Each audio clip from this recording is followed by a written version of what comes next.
Pemirsa, selang hanya beberapa jam saja, gencatan senjata berhasil dilakukan kedua belah pihak. Namun kepolisian Israel kembali terlibat bentrok warga Palestina di area Masjid Al-Aqsa.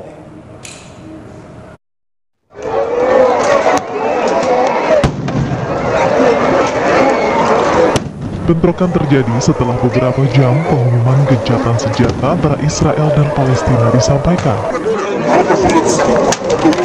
Aksi pelemparan batu dan bom molotov milik warga Palestina dibalas oleh polisi Israel dengan menembakkan granat kejut. Area di sekitar Masjid Al-Aqsa menjadi lokasi bentrokan antara Israel dan Palestina.